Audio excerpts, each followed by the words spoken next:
Kedatangan Anna. Pesawat Gulfstream G650 mendarat mulus di Bandara Soekarno-Hatta pukul 10 malam. Cuaca Tangerang lagi gerimis kecil.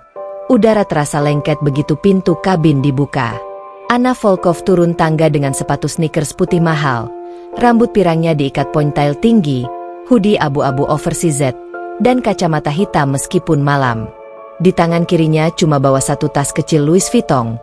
Sisanya 10 koper besar sudah ditangani kru. Di depan tangga sudah nunggu 2 mobil Mercedes Maybach hitam dan 1 Range Rover pengawal. Sopir berseragam langsung membukakan pintu. Anna masuk ke Maybach tengah tanpa senyum. Langsung buka laptop MacBook-nya. Dia benci pindah negara tanpa persiapan matang. Tapi kali ini ayahnya nggak kasih pilihan. 6 bulan di Indonesia. Anna, kamu urus proyek Serenity Tower di BSD sendiri. Jangan cuma main-main, kata ayahnya 2 hari lalu lewat telepon dari Minsk. Proyek itu nilai kontraknya hampir 4 triliun rupiah. Ayahnya bilang kalau Anna berhasil, dia bakal dikasih saham tambahan di perusahaan keluarga. Kalau gagal, ya sudah, nikah sama Dmitri tahun depan sesuai kesepakatan bisnis. Anna nggak suka Dmitri. Cowok itu kaku, sombong, dan baunya kolonnya kelewat kuat.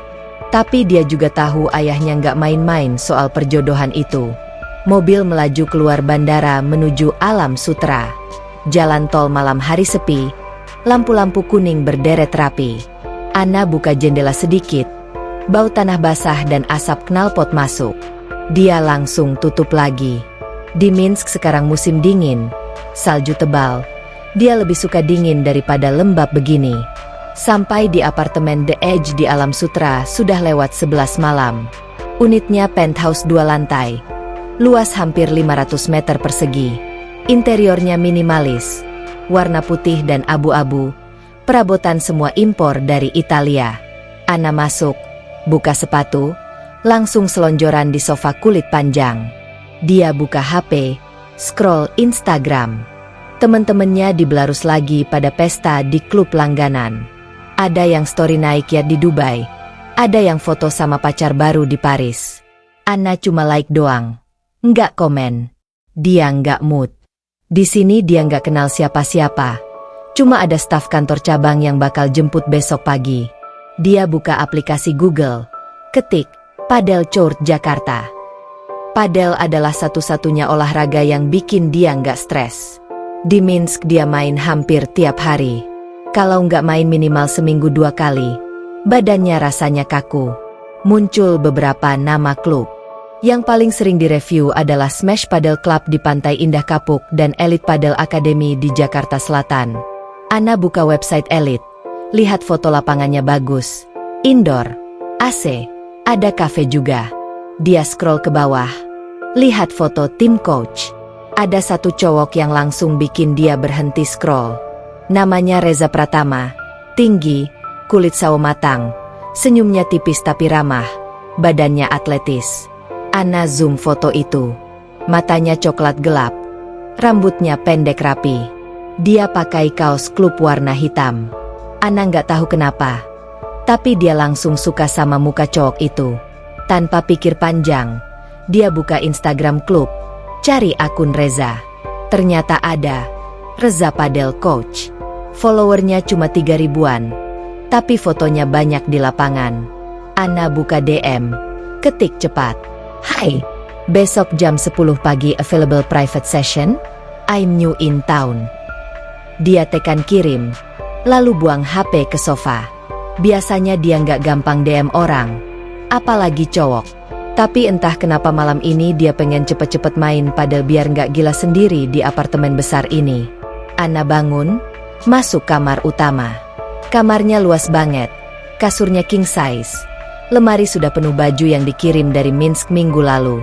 Dia buka koper kecil, ambil piyama satin pendek, mandi sebentar. Air panasnya enak, bikin badannya rileks. Keluar kamar mandi, dia lihat HP-nya bergetar. Ada notif DM. Reza balas. Pagi Mbak. Jam 10 available. Lapangan 3. Langsung datang aja ya. Nanti saya jemput di lobi klub. Anna baca pesannya 2 kali. Dia suka cara Reza ngetiknya. Sopan tapi nggak kaku. Dia bales singkat. Oke, see you. Dia matiin lampu, tidur telentang, tangan di belakang kepala. Pikirannya melayang ke foto Reza tadi. Besok dia bakal ketemu cowok itu. Entah kenapa dadanya berdebar sedikit. Padahal biasanya dia nggak gampang deg-degan. Mungkin karena dia lagi homesick. Mungkin karena dia lagi sendiri di kota baru. Atau mungkin karena cowok itu memang ganteng banget. Pagi harinya Anna bangun jam 7. Dia olahraga ringan di gym pribadi apartemen. Lari di treadmill 30 menit. Angkat beban kecil. Habis itu mandi lagi. Pakai legging hitam, sport bra putih, jaket crop top. Rambutnya tetap ponytail. Dia cuma pakai lip balm. Nggak pakai make up tebal. Kulitnya sudah putih bersih alami. Jam 9 kurang, Bentley Bentayga hitam sudah nunggu di basement. Sopirnya buka pintu. Anna masuk ke belakang. Perjalanan ke Jakarta Selatan makan waktu hampir 1 jam karena macet pagi. Anna buka laptop, cek email kantor. Ada laporan progres proyek Serenity Tower. Baru selesai pondasi. Dia baca sekilas. Males banget. Pikirannya malah ke lapangan padel. Sampai di Elite Padel Academy. Tempatnya memang mewah. Gedungnya 3 lantai. Parkirannya penuh mobil Eropa. Anna turun. Langsung disambut staf cewek di resepsionis. Bak Anna ya? Coach Reza sudah nunggu di lapangan 3. Anna cuma angguk. Jalan masuk. Bau AC dan karet lapangan langsung tercium. Dia suka bau itu. Sampai di lapangan 3, Reza sudah berdiri di tengah. Pegang raket, senyum lebar. Anna berhenti jalan sebentar. Cowok ini lebih ganteng daripada di foto. Tingginya mungkin 185. Badannya proporsional. Lengan berotot pas. Hai, Mbak Anna. Reza nyamperin. Jabat tangan. Telapak tangannya hangat dan kuat. Panggil Anna aja. Jawab Anna datar. Tapi dalam hati dia sudah senyum. Mereka langsung mulai pemanasan. Anna mainnya agresif. Pukulan-pukulannya keras. Reza cuma ngimbangin. Sesekali ngasih tips. 1 jam berlalu cepat banget. Habis sesi, mereka duduk di bangku pinggir lapangan, minum air mineral. Mainnya udah pro banget. Sering main di mana? Tanya Reza santai. Di Minsk tiap minggu. Kamu coach berapa lama? Anna balas tanya. Udah 5 tahun. Ini kerjaan sampingan. Utamanya saya driver online malam hari. Reza ketawa kecil. Anna kaget dalam hati. Driver online? Cewek belaru seusianya nggak bakal mau pacaran sama driver ojol. Tapi entah kenapa, jawaban Reza malah bikin Anna penasaran. Cowok ini jujur, nggak gaya-gayaan. Habis itu Anna bilang mau bayar. Reza bilang sudah include membership trial. Anna ngotot. Akhirnya transfer 5 juta lewat kris. Reza kaget lihat nominalnya. Mbak, ini kebanyakan. Buat bonus. Besok jam yang sama ya. Anna berdiri, ambil tas, jalan keluar tanpa nunggu jawaban. Reza cuma bengong lihat punggung Anna yang tinggi semampai. Dia nggak ngerti kenapa cewek secantik dan sekaya itu kok mau les sama dia lagi besok. Anna masuk mobil, senyum tipis. Dia sudah punya rencana. Besok dia bakal ajak Reza makan siang bareng. Nggak peduli Reza mau atau nggak. Pertemuan pertama. Pagi berikutnya, Anna bangun lebih pagi dari biasanya. Jam 6 dia sudah lari di treadmill, mandi, lalu pilih baju yang lebih santai dari kemarin. Tank top hitam ketat, celana pendek olahraga putih, dan sepatu Nike terbaru yang belum dijual di Indonesia. Dia sengaja pakai yang agak seksi biar Reza notice. Rambutnya dibiarkan tergerai. Pirangnya berkilau kena cahaya matahari pagi yang masuk lewat jendela besar penthouse. Bentley sudah standby jam 8.30. Macet Jakarta pagi lebih parah dari yang Anna bayangkan. Dari Alam Sutra ke Jakarta Selatan butuh 1 jam 10 menit. Anna cuma main HP sepanjang jalan. Buka story teman-teman di Eropa yang lagi liburan musim dingin. Dia ngerasa jauh banget dari dunia lamanya.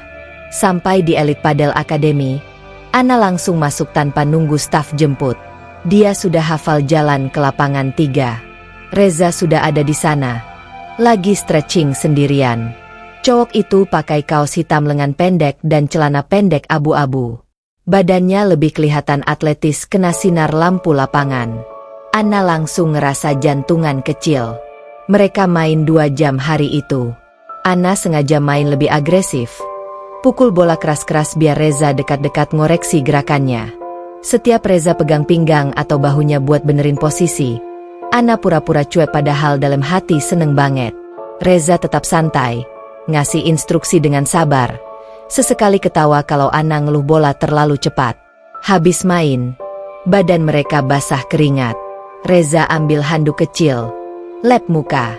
Anna duduk di bangku, buka botol air, minum pelan sambil ngeliatin Reza lelet-lelet. Dia suka cara Reza gerak.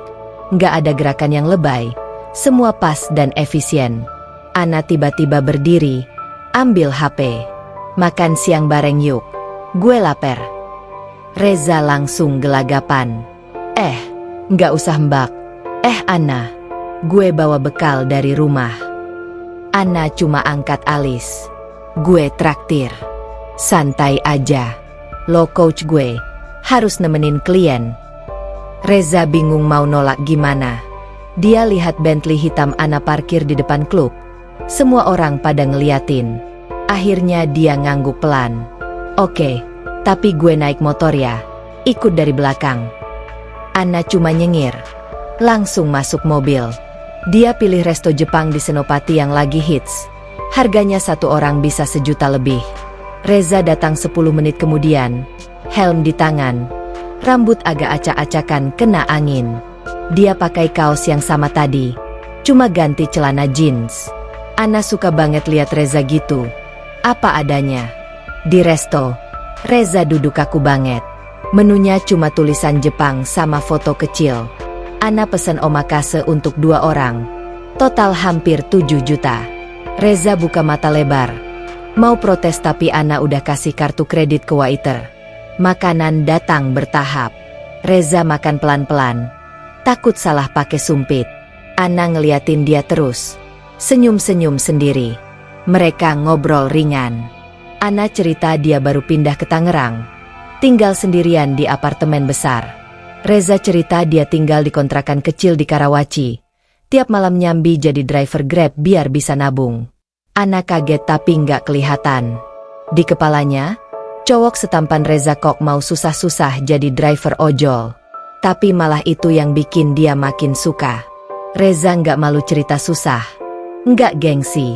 Habis makan, Anna bilang mau ke mall sebelah bentar. Reza ikut aja. Bingung. Di dalam mall, Anna masuk ke toko olahraga mewah. Langsung ambil raket padel edisi terbatas yang harganya 25 juta. Dia kasih ke Reza. Buat lo. Reza langsung mundur. Gila. Anna. Gue nggak bisa terima ini. Anna cemberut. Ambil. Lo coach gue. Harus pakai yang bagus. Reza tetap nolak. Akhirnya Anna taruh raket itu balik rak. Tapi diam-diam bayar pas Reza ke toilet. Raketnya dikirim ke alamat klub atas nama Reza.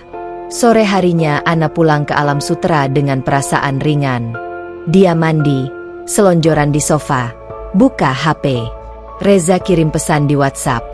Makasih makan siangnya. Tapi raketnya beneran gue nggak mau ya. Mahal banget. Anna cuma bales stiker ketawa. Nggak jawab serius. Malam itu Reza pulang ke kontrakan naik motor bututnya. Kontrakannya cuma 3x4 meter. Kamar mandi luar bareng tetangga. Dia buka kulkas kecil. Cuma ada nasi sama telur ceplok sisa kemarin.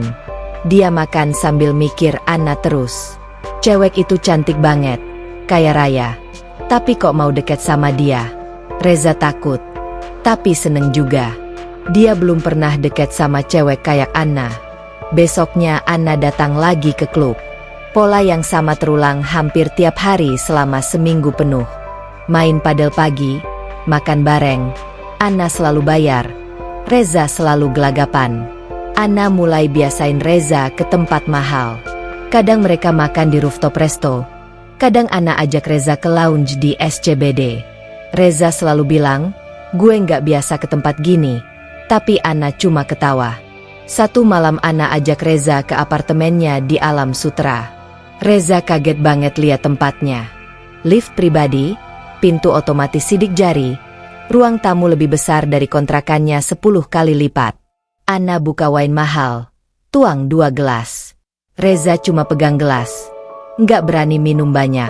Mereka duduk di sofa, nonton Netflix. Anna sengaja duduk dekat banget. Paha mereka nempel. Reza jantungan, badannya kaku. Anna pelan-pelan taruh kepala di bahu Reza. Reza nggak gerak sama sekali. Aroma parfum Anna mahal banget. Campur bau sampo, bikin Reza pusing. Malam itu mereka cuma pelukan, nggak lebih. Reza pulang jam 11 malam naik Grab karena motornya mogok. Di jalan dia senyum-senyum sendiri. Dia tahu dia sudah jatuh cinta, tapi takut banget. Anna terlalu tinggi buat dia jangkau. Anna tidur sambil peluk bantal, senyum lebar. Dia suka banget sama Reza. Cowok itu beda sama semua cowok yang pernah deket sama dia di Eropa. Reza nggak matre, nggak genit, nggak pamer. Dia polos, jujur, dan kerja keras. Anna mulai ngerasa Tangerang gak seburuk yang dia kira. Di akhir minggu itu, Anna sudah yakin. Dia mau pacaran serius sama Reza.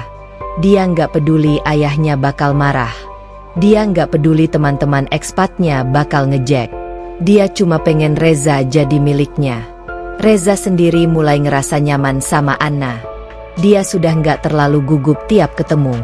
Dia mulai berani pegang tangan Anna di mobil. Mulai berani cium kening Anna pas pamit. Tapi di dalam hatinya masih ada suara kecil yang bilang, lo cuma orang biasa, Res. Nanti dia sadar dan ninggalin lo. Tapi untuk saat ini, dia memilih nikmatin aja. Anna terlalu cantik, terlalu baik, dan terlalu dekat buat dilepas. Pacaran kilat. Seminggu setelah malam pertama Reza masuk ke apartemen Anna, hubungan mereka sudah resmi. Anna yang ngomong duluan lewat chat tengah malam. Gue nggak mau main-main lagi. Lo mau jadi pacar gue nggak? Reza cuma bales 2 kata. Mau banget. Sejak itu, hidup mereka berubah drastis. Anna mulai atur jadwal supaya bisa ketemu Reza setiap hari. Pagi main padel bareng di klub Jakarta Selatan. Siang Anna balik ke kantor cabang di BSD sebentar. Sore jemput Reza lagi. Malam mereka habiskan bareng. Kadang di apartemen Anna, kadang Reza ajak Anna keliling Tangerang naik motor bututnya. Anna yang awalnya takut naik motor, sekarang malah suka. Dia peluk pinggang Reza erat-erat. Rambut pirangnya berkibar kena angin malam. Reza mulai biasa masuk dunia Anna yang mewah. Anna beliin dia baju-baju baru, sepatu Adidas Yeezy, jam Apple Watch Ultra, kaos-kaos branded.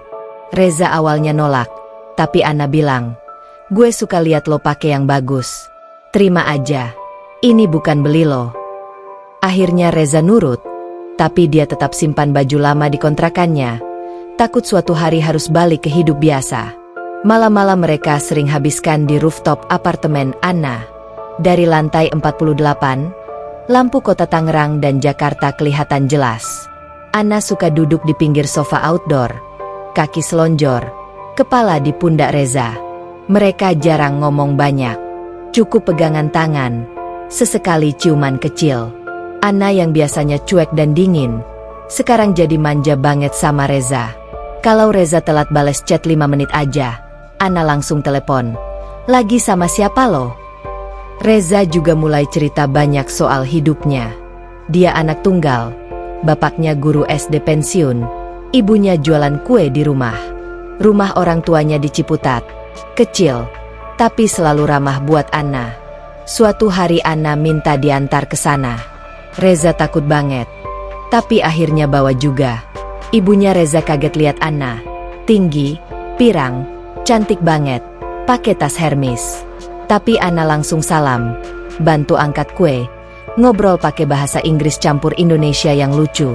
Ibunya Reza langsung suka, malah bilang, Reza, jangan nakal ya sama Anna. Anna mulai cerita masa lalunya yang gak enak. Ibunya meninggal pas Anna umur 12. Kecelakaan mobil di Moskow. Sejak itu ayahnya jadi keras. Cuma mikirin bisnis. Anna tumbuh dengan pengasuh dan bodyguard. Sekolah di Swiss. Kuliah di London. Dia nggak pernah punya pacar lebih dari 2 bulan. Karena cowok-cowok Eropa yang deket sama dia cuma pengen duit atau status. Reza dengerin semua tanpa nyela. Cuma peluk Anna lebih erat. Pertengahan bulan kedua, mereka mulai tidur bareng. Pertama kali di apartemen Anna. Anna yang ambil inisiatif. Malam itu hujan deras. Petir nyala terus. Anna tarik Reza ke kamar. Matiin lampu. Cuma nyalain lampu tidur kecil. Mereka pelan-pelan. Penuh hati-hati. Reza takut salah. Anna yang ngarahin. Habis itu mereka pelukan telanjang di bawah selimut. Anna nangis pelan. Bukan sedih, tapi lega. Dia akhirnya ngerasa punya orang yang benar-benar sayang sama dia. Setelah malam itu, mereka makin lengket. Reza mulai ninggalin baju ganti di apartemen Anna. Anna beliin Reza kunci duplikat dan kartu akses lift pribadi. Reza masih tidur di kontrakan kalau malam ada orderan Grab. Tapi semakin jarang. Anna suka banget kalau Reza tidur di sampingnya. Suka peluk dari belakang. Suka cium leher Reza pas pagi-pagi. Mereka mulai jalan-jalan bareng ke tempat yang lebih biasa. Reza ajak Anna makan sate taichan pinggir jalan di Gading Serpong. Anna yang biasanya makan di resto bintang 5, sekarang duduk di bangku plastik. Makan sate pakai tangan, minum es teh manis. Orang-orang pada ngeliatin. Cewek bule cantik kok mau duduk di pinggir jalan. Anna malah ketawa lepas. Bilang ini enak banget. Reza senyum lebar. Bangga banget pacarnya mau ikut gaya hidupnya. Anna juga mulai ajak Reza ke dunianya. Suatu malam dia bawa Reza ke pesta ulang tahun teman ekspat di rooftop bar SCBD. Semua orang pakai baju mahal. Cewek-cewek cantik. Cowok-cowok bule tinggi. Reza pakai kemeja yang Anna beliin. Tapi tetap kelihatan gak nyaman. Teman Anna pada nyapa pakai bahasa Inggris cepat. Reza cuma senyum doang. Ada satu cowok Prancis nanya Anna, "Ini pacar baru? Beda banget ya sama yang dulu." Anna langsung jawab tegas, "Iya, dan dia yang terbaik yang pernah gue punya." Reza denger, dadanya panas. Dia tahu dia beda jauh sama orang-orang di situ. Tapi Anna selalu pegang tangannya erat. Nggak lepas sepanjang malam. Di bulan ketiga, Anna mulai mikir serius. Dia telepon ayahnya di Minsk. Bilang dia lagi pacaran sama orang Indonesia. Ayahnya cuma jawab dingin, "Main-main boleh. Tapi ingat, akhir tahun kamu pulang, urusan perjodohan gak bisa dibatalin." Anna matiin telepon. Kesel banget. Dia belum cerita ke Reza soal perjodohan itu. Takut Reza takut. Takut Reza pergi. Reza sendiri mulai ngerasa nyaman banget. Penghasilannya naik karena Anna bayar les privat mahal banget tiap sesi. Dia udah berhenti jadi driver Grab malam. Mulai nabung buat mimpi buka akademi padel sendiri. Anna tahu, langsung bilang, "Gue danain. Berapapun." Reza nolak keras. "Gue nggak mau hidup dari duit lo. Nah, gue mau berdiri sendiri." Anna cuma senyum. Tapi diam-diam udah siapin proposal bisnis buat Reza. Dia mau bantu tanpa Reza tahu. Mereka mulai foto bareng banyak. Anna post di close friends Instagramnya. Cuma 10 orang yang bisa lihat. Captionnya cuma emoji hati merah sama lokasi Tangerang. Teman-teman ekspatnya mulai ngejek di grup WhatsApp. "Anna kok pacaran sama lokal? Turun kasta banget." Anna baca, cuma ketawa sinis. Lalu keluar grup itu. Satu malam di akhir bulan ketiga, mereka duduk di balkon apartemen. Langit Tangerang penuh bintang jarang-jarang. Anna selonjor di pangkuan Reza, mainin jari-jari Reza. Tiba-tiba Anna bilang pelan, "Gue nggak mau balik ke Belarus, Res. Gue mau stay di sini sama lo." Reza kaget. Peluk Anna lebih erat. Dia juga pengen gitu, tapi suara kecil di kepalanya masih bilang, "Ini terlalu bagus buat jadi kenyataan. Nanti lo bangun, dia udah pergi." Tapi malam itu Reza cuma cium kening Anna, bilang dalam hati, apapun yang terjadi, dia bakal nikmatin setiap detik sama Anna. Karena dia tahu, cinta kayak gini nggak datang 2 kali. Mereka tidur pelukan malam itu. Di luar, lampu kota Tangerang tetap nyala terang. Di dalam, 2 orang dari dunia beda sedang jatuh cinta sedalam-dalamnya. Konflik pertama. Bulan keempat hubungan mereka dimulai dengan kabar buruk. Ayah Anna, Viktor Volkov, tiba-tiba muncul di Bandara Suta tanpa pemberitahuan. Pesawat Falcon 8X milik keluarga mendarat pagi-pagi, langsung dijemput tim pengawal. Viktor cuma bawa 1 asisten dan 1 pengacara. Tujuannya cuma 1, cek proyek Serenity Tower sekaligus cek anaknya yang mulai bandel. Anna lagi sarapan di penthouse saat telepon dari resepsionis bawah berbunyi. "Mbak Anna, ada Bapak Viktor Volkov mau naik." Anna langsung panik. Dia belum cerita apa-apa soal Reza ke ayahnya secara detail. Cuma bilang, lagi pacaran sama orang lokal. Dalam hitungan menit, pintu penthouse terbuka. Viktor masuk dengan jas hitam mahal, rambut abu-abu rapi, muka datar seperti batu. Anna berdiri kaku di ruang tamu. Viktor langsung buka suara dingin. "Proyek lambat 2 minggu. Kamu sibuk apa sampai lupa tugas?" Anna cuma jawab pelan, "Saya urus kok, Pak." Viktor nggak peduli.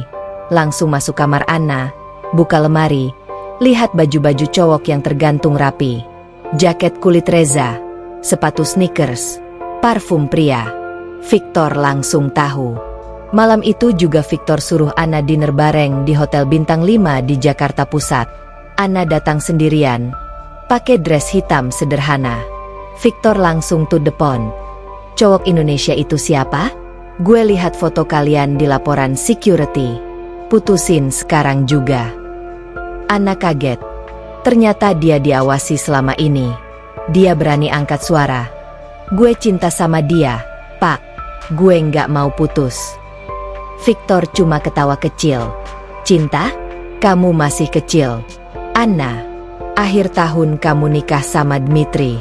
Kesepakatan bisnis $12 miliar nggak bisa dibatalin cuma karena main-main sama orang lokal." Anna pulang ke Alam Sutera dengan muka pucat. Dia langsung telepon Reza. Nangis di telepon. Reza buru-buru datang naik Grab. Sampai apartemen jam 11 malam. Anna peluk Reza erat-erat. Cerita semua. Reza dengerin sambil diam. Dadanya sesak. Dia tahu hari ini bakal datang. Tapi nggak nyangka secepat ini. 2 hari kemudian, gosip mulai menyebar di kalangan ekspat Jakarta. Teman-teman Anna yang dulu deket mulai ngejek di grup WhatsApp baru. "Anna pacaran sama coach padel miskin? Gila, turun level banget." Ada yang kirim foto Reza naik motor butut, dibandingin sama foto Dmitri naik Lamborghini di Moskow. Anna baca semua, langsung keluar grup, blokir satu persatu. Reza mulai denger bisik-bisik di klub. Beberapa member cowok ekspat ngomong di locker room, "Itu coach Reza lagi naik daunnya, dapet sugar mommy bule." Ada yang sengaja ngomong keras pas Reza lewat. Reza pura-pura nggak denger, tapi dalam hati sakit banget. Dia mulai ngerasa kecil setiap kali masuk klub pakai baju yang Anna beliin. Orang-orang tahu itu bukan dari gajinya. Satu sore Anna jemput Reza di klub, bawa mobil Porsche barunya yang baru datang dari Singapura. Semua orang pada ngeliatin. Reza masuk mobil dengan muka datar. Di jalan Anna nanya, "Kamu kenapa?" Reza cuma jawab, "Nggak apa-apa." Tapi Anna tahu Reza lagi down.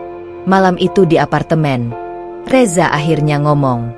Dia duduk di sofa, tangan di kepala. "Nah, orang-orang bilang gue cuma numpang hidup sama lo. Gue nggak nyaman." Anna langsung duduk di sebelahnya, pegang tangan Reza. "Biarin mereka ngomong. Gue nggak peduli. Yang penting gue sama kamu." Reza cuma diam, tapi matanya merah. Keesokan harinya Viktor datang lagi ke apartemen tanpa diundang.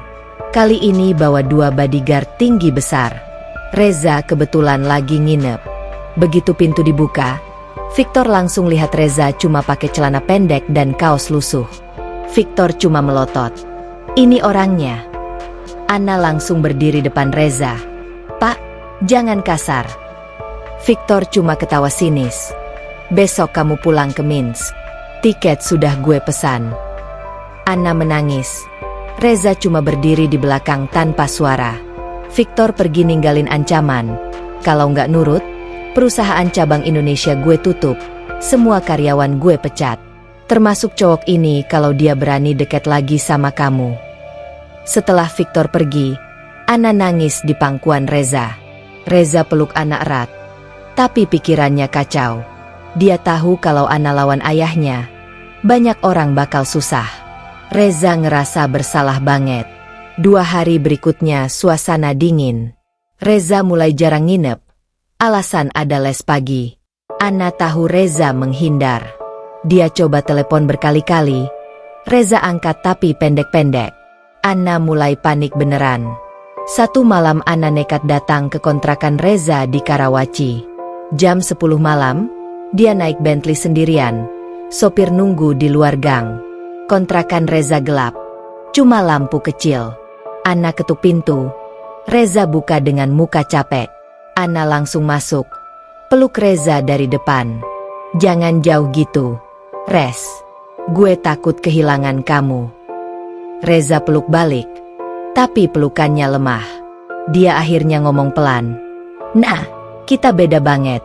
Ayah lo bener. Gue cuma bikin susah lo. Anna nangis kencang. Gue nggak peduli. Gue lawan ayah gue demi kamu. Reza cuma diam. Kepala penuh pikiran. Malam itu Anna nginep di kontrakan Reza. Tempat sempit. Kasur tipis. Kipas angin berisik. Anna peluk Reza sepanjang malam. Takut Reza pergi. Reza nggak tidur. Matanya terbuka sampai subuh. Pagi harinya Anna balik ke Alam Sutera dengan muka bengkak. Reza antar sampai pinggir gang naik motor. Di jalan Anna buka Instagram. Lihat story temen ekspatnya yang ngejek lagi. Udah putus belum si bule sama drivernya? Anna langsung hapus akun Instagramnya. Males banget sama dunia itu. Sore harinya Anna ke kantor proyek di BSD. Pura-pura kerja. Pikirannya cuma ke Reza. Dia putuskan satu hal. Dia bakal lawan ayahnya sampai akhir. Dia telepon pengacara keluarga di Minsk. Minta salinan dokumen perjodohan. Dia mau cari celah buat batalin. Reza sendiri di kontrakan cuma bengong. Dia buka dompet. Lihat foto kecil dia sama Anna yang diprint di fotokopi dekat rumah. Dia ngerasa cinta banget. Tapi juga ngerasa nggak pantas. Teman-temannya di klub mulai ngejek langsung ke muka. Bro, kapan nikahnya? Langsung pindah Eropa ya? Reza cuma senyum kecut. Malam itu Anna kirim pesan panjang ke Reza. Besok gue jemput. Kita liburan ke Bali 3 hari. Gue udah pesan private villa. Kita butuh waktu berdua aja. Jauh dari semua orang. Please, Res. Reza baca pesan itu berkali-kali. Dia tahu kalau dia ikut, dia bakal makin dalam. Tapi dia juga tahu kalau dia nolak, dia bakal nyesel seumur hidup. Akhirnya Reza balas singkat. Oke, gue ikut. Anna baca balesan itu, langsung senyum lebar di tengah tangis. Dia langsung telepon travel agent, pesan private jet untuk besok pagi. Dia nggak peduli ayahnya marah. Dia cuma pengen selamatin hubungan mereka. Walau cuma 3 hari aja. Di kontrakan kecil Karawaci, Reza kemas tas kecil. Hatinya berat, tapi kakinya sudah melangkah. Dia tahu ini mungkin liburan terakhir mereka kalau Anna kalah lawan ayahnya. Puncak kebahagiaan. Pagi pukul 7, private jet Phenom 300 milik perusahaan keluarga Anna sudah standby di apron Bandara Halim. Reza datang naik Grab, cuma bawa tas ransel kecil dan wajah bengong. Dia belum pernah naik pesawat seumur hidup, apalagi yang cuma buat 6 penumpang. Anna sudah nunggu di tangga pesawat, pakai kaos putih crop top, celana pendek denim, dan topi baseball. Begitu lihat Reza, dia langsung lari peluk. Nggak peduli kru pada ngeliat. Penerbangan cuma 50 menit. Di dalam pesawat Anna suruh Reza duduk di sebelahnya. Pegang tangan sepanjang jalan. Reza cuma bisa geleng-geleng kepala setiap kali pramugari nawarin makanan atau minuman. Anna ketawa, cium pipi Reza berkali-kali. Udara di ketinggian dingin, tapi badan mereka panas karena saling tempel. Sampai di Bali, mobil Range Rover putih sudah nunggu di Bandara Ngurah Rai. Langsung jalan ke Uluwatu, villa privat yang Anna pesan. Tempatnya di pinggir tebing, kolam infinity langsung ngadep laut. Cuma satu villa di area itu, nggak ada tetangga. Pintu pagar otomatis. Dalamnya ada 3 kamar, ruang tamu terbuka, dan dapur lengkap. Staf villa cuma datang kalau dipanggil. Hari pertama mereka langsung ganti baju renang. Anna pakai bikini hitam simpel. Badannya putih mulus kena matahari langsung kelihatan. Reza pakai celana pendek biasa yang dia beli di ITC. Mereka main di kolam berjam-jam. Ciprat-cipratan, ciuman di air, ketawa sampai capek. Sore harinya mereka turun ke pantai bawah tebing lewat tangga kayu. Ombak Uluwatu gede, mereka cuma duduk di pasir, pelukan sambil lihat sunset. Anna taruh kepala di dada Reza, tangannya mainin pasir. Reza cium rambut Anna yang bau laut. Malam pertama di villa mereka dinner di tepi kolam. Staf villa siapin seafood bakar, lobster, udang, cumi, semua fresh. Lampu kolam nyala biru, musik pelan dari speaker. Habis makan Anna tarik Reza ke kamar utama. Kasurnya besar banget, kelambu putih. Mereka langsung saling buka baju, nggak pakai lama-lama. Malam itu mereka bercinta 2 kali, pelan dan lama. Anna nangis di tengah-tengah, bukan sedih, tapi kebahagiaan yang terlalu penuh. Reza peluk Anna sampai pagi, takut lepas. Hari kedua mereka sewa papan surfing. Reza yang bisa sedikit ajarin Anna. Anna jatuh berkali-kali, tapi ketawa terus. Badannya penuh pasir, rambut basah, tapi matanya berbinar. Siangnya mereka tidur siang bareng di daybed pinggir kolam, telanjang di bawah handuk besar. Sore mereka naik motor Vespa keliling Uluwatu. Anna peluk Reza dari belakang, teriak-teriak kena angin. Malamnya mereka dinner di Jimbaran, makan ikan bakar pinggir pantai. Anna suka banget lihat lampu-lampu kecil di pasir. Bilang ini lebih romantis daripada resto mahal di Moskow.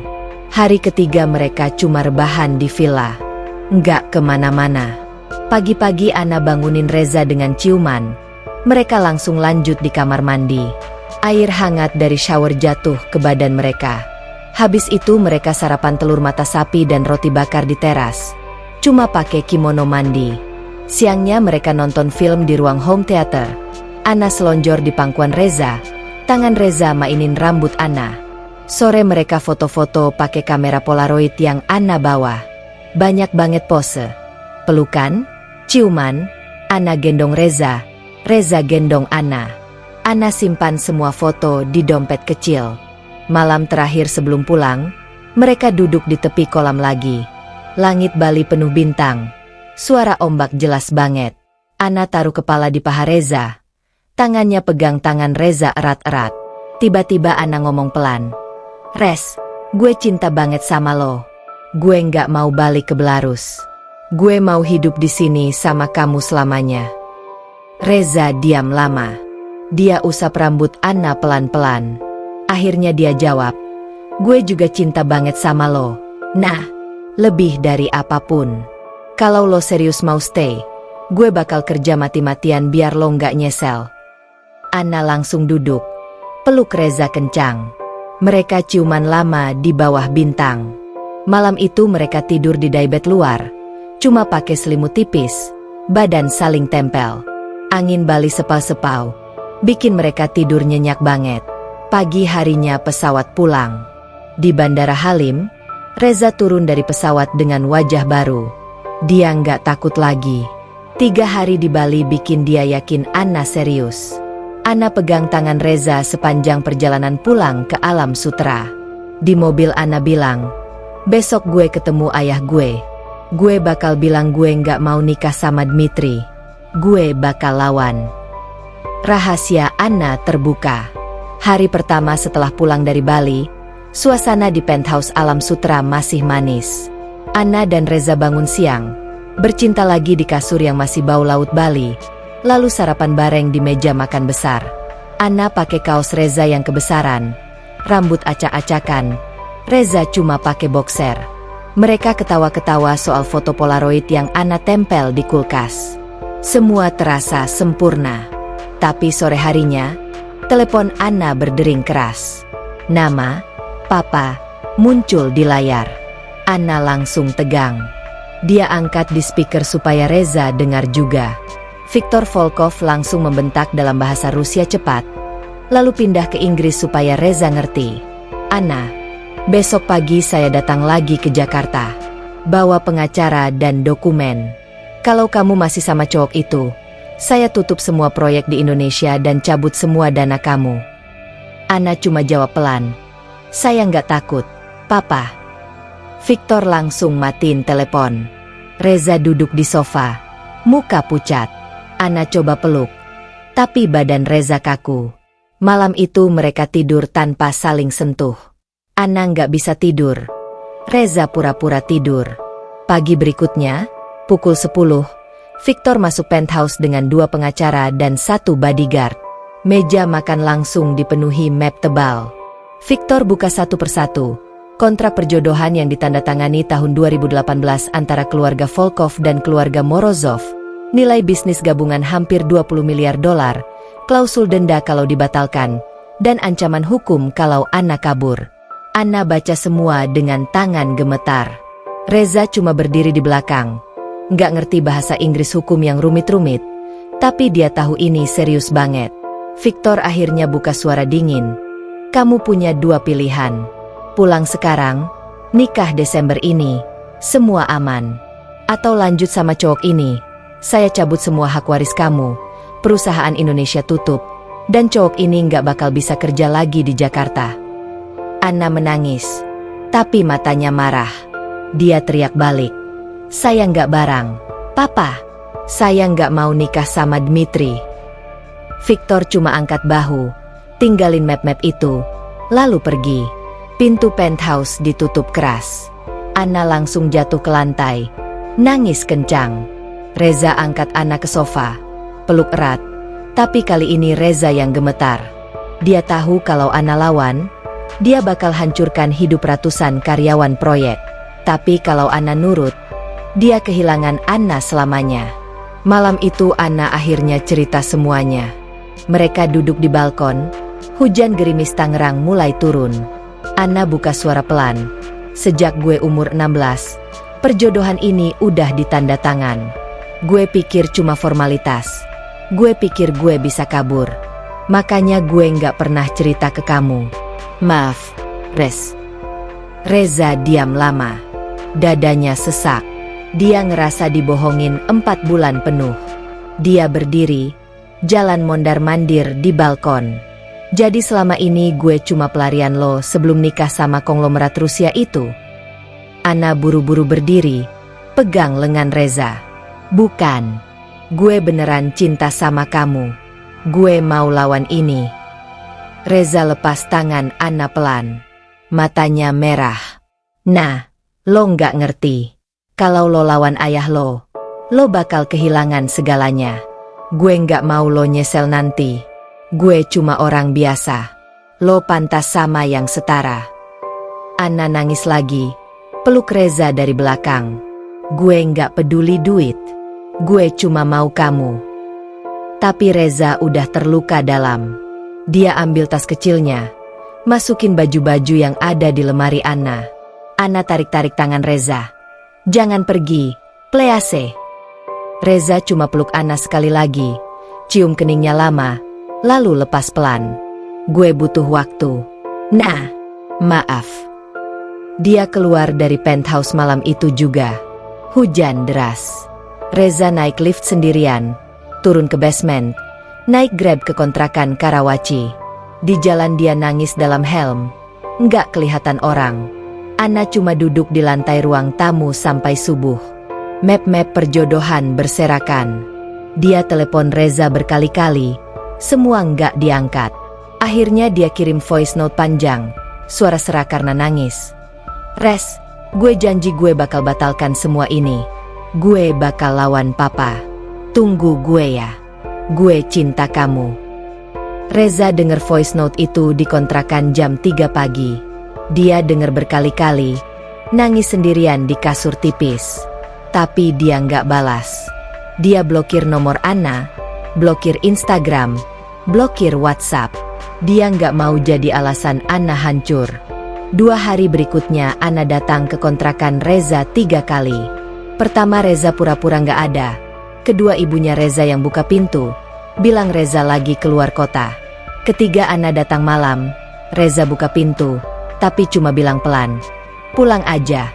Nah, kita udah selesai." Anna pulang dengan muka hancur. Dia langsung ke kantor proyek BSD. Tanda tangan surat pengunduran diri sebagai direktur cabang. Dia kirim email ke ayahnya. "Saya keluar dari perusahaan. Saya nggak mau warisan. Saya mau hidup sendiri." Victor balas email cuma 1 baris. "Baik, mulai sekarang kamu bukan anak saya lagi." Hari itu juga semua kartu kredit Anna diblokir. Akses rekening pribadi ditutup, mobil-mobil dikembalikan ke Minsk. Anna cuma punya tabungan pribadi sekitar 2 miliar rupiah yang dia sisihkan diam-diam. Dia pindah dari penthouse ke apartemen sewa kecil di Gading Serpong. 1 kamar tidur, luas 48 meter persegi. Reza tahu dari teman klub. Dia sok. Anna beneran ninggalin segalanya. Tapi harga dirinya masih terluka. Dia tetap nggak hubungi Anna. Anna coba datang ke klub padel. Tapi Reza minta cuti 2 minggu. Anna cuma duduk di parkiran, nangis di mobil sewaan. Dia kirim pesan lewat teman Reza. "Gue udah ninggalin semuanya. Gue cuma mau kamu." Reza baca pesan itu, tapi hapus. Dia main padel sendirian tiap malam di lapangan kecil dekat kontrakan. Pukul bola keras-keras sampai tangannya lecet. Anna mulai kerja biasa sebagai asisten marketing di perusahaan properti kecil di BSD. Gajinya cuma 8 juta sebulan. Dia jual tas-tas Hermes dan jam Rolexnya buat bayar sewa setahun di muka. Dia masih main padel, tapi di klub murah, sendirian. 2 minggu berlalu. Anna tambah kurus. Matanya sembab terus. Dia tahu Reza nggak mau ketemu. Tapi dia tetap berharap. Reza sendiri hidup kayak zombie. Makan gak enak, tidur susah. Ibunya khawatir, tapi Reza cuma bilang, "Udah selesai, Bu." Malam terakhir sebelum Anna dipaksa pulang oleh ayahnya, dia datang lagi ke kontrakan Reza. Kali ini Reza buka pintu. Anna berdiri di depan pintu, rambut pendek baru dipotong sendiri, pakai kaos biasa dan celana jeans. Dia kelihatan capek banget. "Gue besok pulang ke Belarus. Papa paksa. Gue cuma mau bilang, gue cinta kamu. Selamanya." Reza cuma berdiri di pintu, nggak ngomong apa-apa. Anna nangis, peluk Reza sebentar, lalu pergi. Malam itu Anna naik taksi ke Bandara Suta. Dia cuma bawa 1 koper kecil. Di ruang tunggu VIP yang sekarang bayar sendiri, dia buka dompet. Lihat foto Polaroid terakhir dia sama Reza di Bali. Dia cium foto itu, lalu masukin ke saku baju. Reza dikontrakan buka blokir WhatsApp Anna cuma buat baca pesan terakhir. Voice note 4 menit 32 detik. Dia dengar sendirian di kasur. Anna nangis di voice note itu, bilang dia bakal lawan perjodohan, bakal balik ke Indonesia kalau bisa, dan minta Reza tunggu. Reza nangis kencang pertama kali dalam hidupnya. Tapi telepon tetap nggak dia angkat. Dia tahu terlambat. Pesawat Anna take off jam 1 malam.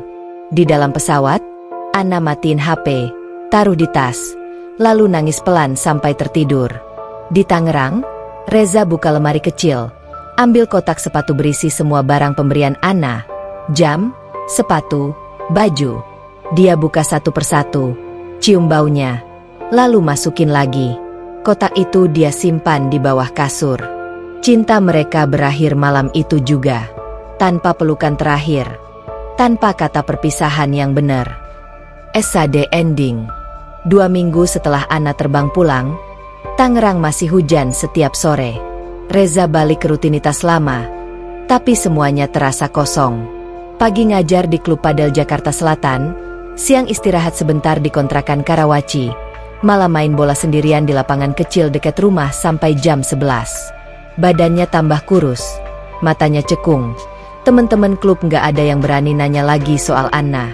Reza simpan semua barang pemberian Anna di dalam kotak sepatu besar di bawah kasur. Jam Apple Watch, sepatu Yeezy, kaos-kaos branded, dan satu amplop berisi foto Polaroid dari Bali. Kotak itu cuma dia buka kalau lagi sendirian tengah malam. Lihat satu persatu, lalu tutup lagi. Bau parfum Anna masih nempel samar di kaos-kaos itu. Setiap kali buka kotak, dia nangis pelan tanpa suara. Anna sampai di Minsk tanggal 5 Oktober. Udara -7 derajat. Salju tipis udah mulai turun. Ayahnya jemput sendiri di bandara. Nggak ada senyum. Langsung bawa Anna ke rumah besar keluarga di pinggir kota. Kamar lamanya masih sama persis, tapi terasa asing. Malam pertama dia cuma duduk di lantai kamar, buka koper kecil, ambil foto Polaroid terakhir, peluk foto itu sampai pagi. Pernikahan dengan Dmitri dijadwalkan tanggal 28 Desember. Undangan udah dicetak. Tamu lebih dari 500 orang. Semua konglomerat Rusia dan Eropa Timur. Anna coba lawan sekali lagi lewat pengacara independen. Tapi semua dokumen perjodohan kuat banget. Denda kalau batal hampir 3 miliar dolar. Ayahnya cuma bilang satu kali. Kamu sudah besar, Anna. Jangan bodoh. Anna akhirnya diam. Dia kerja di perusahaan keluarga lagi. Tapi cuma posisi kecil di bagian marketing. Gajinya besar, tapi dia nggak pernah senyum. Teman-teman lamanya pada ngejek di belakang. Katanya kabur sama cowok Indonesia. Akhirnya balik juga. Anna cuma cuek, nggak bales apa-apa. Di Tangerang, Reza mulai nabung beneran. Dia ambil semua tabungan, pinjam sedikit dari ibunya, dan sewa ruko kecil di BSD, luas 120 meter persegi. Namanya Reza Padel Academy. Lapangan cuma satu indoor, plus ruang ganti kecil.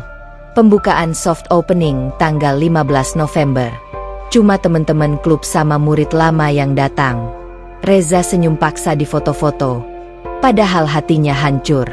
Setiap malam Reza buka Instagram Anna yang udah nggak aktif lagi. Dia cuma bisa lihat foto lama yang masih tersisa di highlight. Foto Anna main padel, foto makan sate taichan, foto tangan mereka saling genggam tanpa wajah. Reza like semua highlight itu dari akun fake. Lalu logout lagi. Anna di Minsk mulai minum obat tidur. Dia nggak bisa tidur tanpa peluk bantal sambil bayangin Reza. Kadang dia bangun tengah malam, buka HP, ketik pesan panjang ke nomor Reza, tapi nggak pernah dikirim. Isinya selalu sama. Gue kangen banget. Maaf gue nggak cukup kuat. Tanggal 27 Desember, sehari sebelum nikah, Anna duduk di balkon rumah besarnya. Salju turun tebal. Dia buka dompet kulit kecil, ambil foto Polaroid terakhir dia sama Reza di Bali. Di belakang foto itu Anna tulis tangan kecil, "If I could choose again, I would choose you every time." Dia cium foto itu, masukin ke dalam amplop putih, tulis alamat kontrakan Reza di Karawaci yang masih dia hafal. Amplop itu dia kasih ke supir pribadi, suruh kirim lewat DHL tanpa nama pengirim. Reza terima amplop itu tanggal 2 Januari. Dia lagi di akademi barunya yang masih sepi. Amplop putih polos, cap Rusia. Dia buka dengan tangan gemetar. Cuma satu foto Polaroid sama secari kertas kecil bertulisan tangan Anna. I married him yesterday. I'm sorry. I love you forever. Reza duduk di lantai lapangan padel yang masih kosong. Pegang foto itu sampai sobek sedikit. Dia nangis kencang pertama kali di depan orang. Kebetulan ada satu murid kecil yang lagi latihan. Anak itu cuma bengong. Nggak ngerti. Malam itu Reza naik motor ke lapangan padel kecil dekat kontrakan. Tempat dia pertama kali main bareng Anna dulu. Lapangan itu udah ditutup. Cuma ada lampu jalan kuning. Reza bawa raket dan bola. Pukul bola ke dinding keras-keras sampai raketnya patah. Dia teriak sendirian di tengah lapangan. Anna Aa. Sampai suaranya habis. Di Minsk, Anna duduk di kamar hotel suite bulan madu di St. Petersburg. Dmitri lagi meeting bisnis. Anna buka jendela kamar. Udara minus 20 derajat masuk. Dia pegang gelang kecil dari pasar malam Bali yang Reza beliin dulu. Satu-satunya barang yang dia bawa dari Indonesia. Gelang itu udah lusuh. Tapi dia nggak pernah lepas. Setahun berlalu. Reza Padel Academy mulai rame. Murid udah lebih dari 70 orang. Ada 2 lapangan sekarang. Reza jadi coach terkenal di Tangerang dan Jakarta Selatan. Dia beli motor baru, pindah ke rumah kecil di BSD. Hidupnya stabil. Tapi setiap malam dia masih buka kotak sepatu di bawah kasur. Lihat foto-foto Anna, lalu tidur tanpa peluk bantal. Anna punya anak perempuan lahir Oktober tahun berikutnya. Namanya Alina. Dmitri seneng banget. Keluarga Morozov kasih hadiah apartemen baru di Moskow. Anna cuma senyum tipis setiap kali Alina nangis. Matanya Alina coklat gelap. Mirip Reza. Anna sering peluk Alina lama-lama. Cium keningnya. Lalu nangis diam-diam di kamar mandi. Tanggal 28 Desember setiap tahun, Anna selalu minta izin ke Dmitri untuk pergi sendirian ke gereja kecil di Minsk. Dia nyalain lilin satu, berdoa pelan dalam bahasa Indonesia yang masih dia ingat. Tuhan, jaga Reza ya. Semoga dia bahagia. Di Tangerang, setiap tanggal 28 Desember Reza tutup akademi lebih awal. Dia naik motor ke lapangan padel tua yang sekarang udah jadi gudang. Duduk di bangku reot, buka dompet, lihat foto Polaroid yang udah pudar. Dia cium foto itu pelan, lalu simpan lagi. Mereka nggak pernah ketemu lagi, nggak pernah chat lagi, nggak pernah tahu kabar satu sama lain lagi.